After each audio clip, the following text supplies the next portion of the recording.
Nice photography, really good presentation, really good. You took your time, you paid attention when you were shooting this. That's really awesome. I mean, you're almost portfolio ready here, as far as I'm concerned. There's a few things I'd like to mention. Really conscientious job though. This is really important. Now, a couple of things about the shots. We need to see more. Okay. Well, let's just go through the shots. That's a good shot right there. Really good. Good opening. Nice, good texture, creating a really nice depth and just good texture by stacking two brochure or two booklets. That's really smart stuff right there. This is excellent. Creates this nice depth, this really cool texture, while showing a macro of the type itself. Very nice. Got it, got it. This is burned out right here. Your light source is nailing that page right there, and it's creating a reflection. So this shot would not be considered for a portfolio because of that reason right there.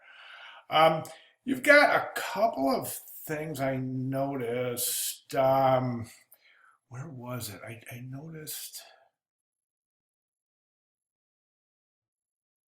Okay, I thought I saw, oh, this right here, that little area right there. It looks like you've missed it, the trim just a little bit. So in Final Portfolio, if you have something like that, where see how those pages, you can see, just fix that in Photoshop, creases and stuff like that. Just to, make it, give it the perfection that's probably otherwise really difficult to attain by hand. I know I've done 1,000 of these and they're difficult. I always fix them in Photoshop. I always fix my mock-ups in Photoshop. There's another. That's called a specular highlight, and it's basically a reflection, and it's blowing out that area. So, otherwise, the foreground in this macro is excellent. Okay, so let's go to the piece itself, and okay, a couple of things. This right here should be mid paragraph. I know we've talked about that before, but it's really important that that's mid paragraph. I also think your pull quote, that might be a little large. I'm thinking, I don't know. I mean, see what zoom level I'm at right here.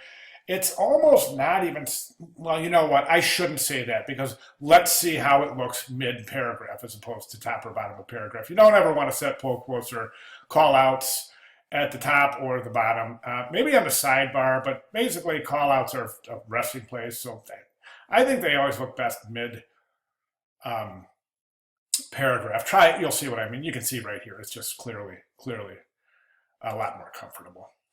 Um, okay, good. I did something. I went back and I looked at look at this, and this is really dramatic. So check this out. Okay, that's the first layout. Look at this right here, and then look at that. Wow, what a difference. It's so much more sleek and just streamlined. It's really come a long way. Awesome.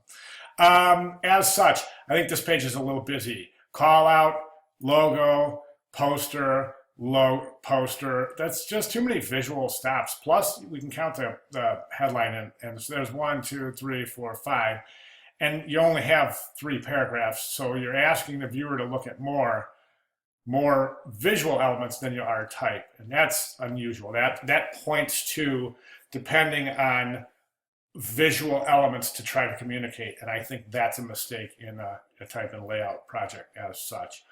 Um, you can clearly see. I mean, let's back off this page a little bit, and I know I did this before, but you can see how look at how busy and how many things you're asking us to stop and do and this page as opposed to this is clean page right here. When we get that pull quote in the middle, this thing is just gonna be a gorgeous page. This is too. I mean, I think that you're right there. I mean, you are right there. Um, okay, a couple of little issues here. You're not gonna like this, but all right. I mentioned this 4 or 5 times throughout several announcements, etc. But your cover is always going to be page one. That's how it's set up, and that comes from that's basically history of type is especially digitally, and the reason being is you'll see InDesign that we always start on page 1. The spread is going to start at page 2. As such, this is number 1. Always going to have odd numbers on the right-hand side of a spread. Okay, so this would be page 4 and 5. Always going to be odd numbers right there, not even.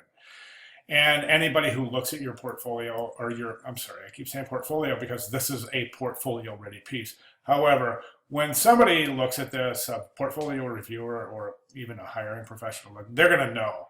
They're going to clearly know that's a mistake, and they're going to think that you don't know it's a mistake. But you do. So let's get that fixed.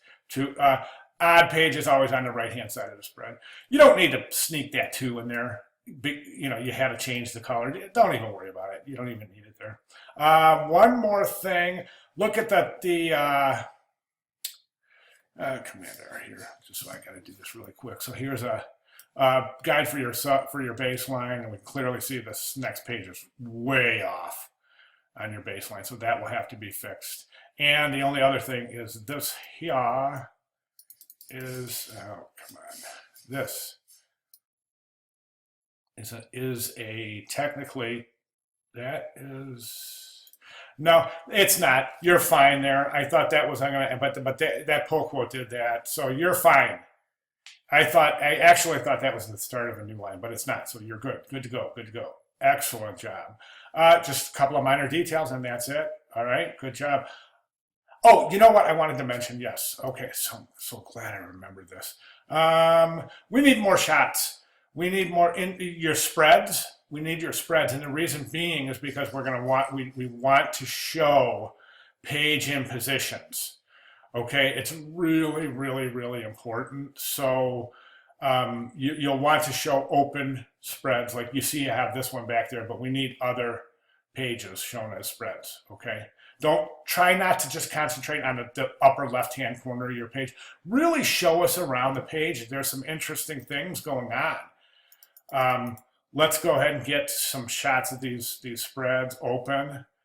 And, the way you're stacking your magazine is cool. So, let's just go ahead and show more of your work. All right. That's all I have. Thanks very much.